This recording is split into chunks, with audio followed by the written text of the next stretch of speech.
السلام علیکم دوستو، کیا واقعی آسٹریلیا پاکستان کو سنجیدہ نہیں لیتا؟ ایک طرف بنگلہ دیش کے خلاف فل پاور اسکواڈ اور دوسری طرف پاکستان کے خلاف آدھی ٹیم بھی نہیں۔ آخر ایسا کیوں ہو رہا ہے؟ اور سب سے بڑا سوال، اگر پاکستان یہ سیریز جیت گیا تو کیا پھر بھی لوگ کہیں گے کہ یہ صرف بی ٹیم تھی؟ دوستو، آج کی ویڈیو میں اہم بات کرنے والے ہیں، اور اگر آپ کرکٹ کے فینس ہیں تو کس شہر سے یہ میری ویڈیو دیکھ رہے ہیں کمنٹ سیکشن میں ضرور بتائیں، اور اس چینل کو سبسکرائب ضرور کر لیں۔ ایک ایسے معاملے کی جس کے نے پاکستانی کرکٹ فینس کو کافی غصہ میں دلایا ہے اور مایوس بھی کیا ہے، کیونکہ آسٹریلیا نے پاکستان کے خلاف جو ون ڈے اسکواڈ اعلان کیا ہے اسے دیکھ کر سوشل میڈیا پر ایک نئی بحث شروع ہو گئی ہے۔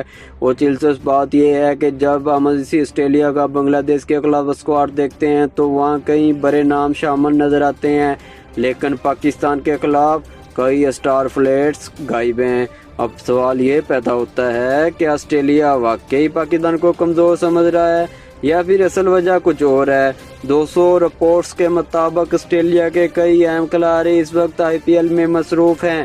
یہی وجہ ہے کہ پاکستان آنے والے اسکواڈ میں بڑے نام شامل نہیں کیے گئے جنہیں دنیا آسٹریلیا کی اصل طاقت سمجھتی ہے، یعنی جس ٹیم کو پاکستانی فینس آسٹریلیا کی مین ٹیم سمجھ کر انتظار کر رہے تھے وہ شاید مکمل طور پر پاکستان آ ہی نہیں رہی۔ اور بس پھر کیا تھا، سوشل میڈیا پر پاکستانی فینس نے سوال اٹھانا شروع کر دیے۔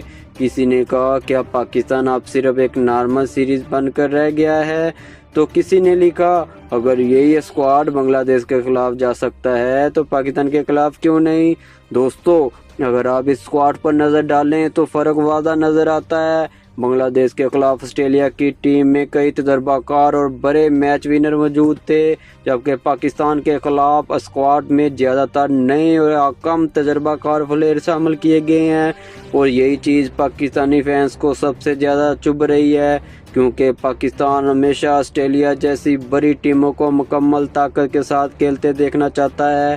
فینس چاہتے ہیں کہ بابر اعظم، شاہین افریدی اور محمد رضوان جیسے کھلاڑی دنیا کے بہترین پلیئرز کے خلاف مقابلہ کریں، لیکن اگر سامنے مکمل طاقت والی ٹیم ہی نہ ہو تو پھر اس سیریز کا مزہ بھی کیا کچھ کم ہو جاتا ہے۔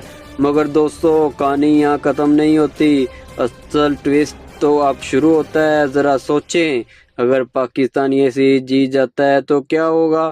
بہت سے لوگ فوراً کہیں گے ارے یہ تو آسٹریلیا کی بی ٹیم تھی، یعنی اگر پاکستان ہار جائے تو تنقید الگ، اور اگر جیت آئے تو کریڈٹ بھی پورا نہیں ملے گا۔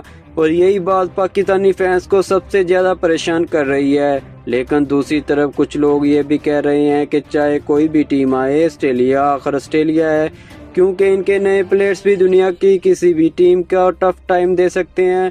اور کرکٹ میں کبھی کسی ٹیم کو کمزور سمجھنے کی غلطی نہیں کرنی چاہیے۔ دوستو، یہ بھی حقیقت ہے کہ آج کل IPL کا شیڈول اتنا بڑا ہو چکا ہے کہ کئی انٹرنیشنل ٹیموں کے پلانز بھی متاثر ہوتے ہیں۔ بڑے بڑے پلیئرز IPL کو ترجیح دیتے ہیں کیونکہ وہاں شہرت بھی ہے، پیسہ بھی، اور دنیا بھر کی توجہ بھی۔ لیکن پاکستانی فینس کے دل میں ایک سوال پھر بھی موجود ہے، کیا پاکستان کے خلاف سیریز کو وہ اہمیت نہیں دی جا رہی جو دینی چاہیے تھی؟ اور جو سچ کہیں تو یہ سوال غلط بھی نہیں، کیونکہ پاکستان کرکٹ کی تاریخ، اس کے فینس اور یہاں کا کراؤڈ ہمیشہ دنیا بھر میں مشہور رہا ہے۔ جب آسٹریلیا، انگلینڈ یا بھارت جیسی ٹیمیں پاکستان آتی ہیں تو صرف ایک سیریز نہیں ہوتی بلکہ پورا ماحول بن جاتا ہے، اسٹیڈیم بھر جاتے ہیں، سوشل میڈیا ٹرینڈز چلتے ہیں اور ہر گیند پر شور سنائی دیتا ہے۔ ایسے میں فینس یہی امید کرتے ہیں کہ سامنے والی ٹیم بھی اپنے بہترین طاقت کے ساتھ میدان میں اترے، لیکن اب دیکھنا یہ ہوگا کہ پاکستان اس سیریز میں کیسے پرفارم کرتا ہے۔ کیا بابر اعظم کی ٹیم آسٹریلیا کو شکست دے کر سب کو خاموش کر دے گی، یا پھر آسٹریلیا کے نوجوان کھلاڑی پاکستان کو حیران کر دیں گے؟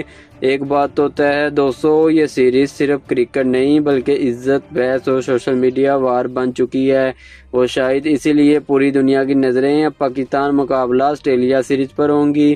اگر آپ بھی سمجھتے ہیں کہ پاکستان کے خلاف آسٹریلیا کو اپنی مکمل ٹیم لانی چاہیے تھی تو کمنٹس میں ضرور بتائیں، اور ساتھ ہی یہ بھی بتائیں کہ پاکستان اس آسٹریلیا اسکواڈ کو آسانی سے ہرا دے گا۔ ویڈیو پسند آئے تو لائک ضرور کریں اور ایسی ہی دلچسپ کرکٹ سٹوریز کے لیے چینل کو سبسکرائب کرنا مت بھولیے گا۔ اللہ حافظ۔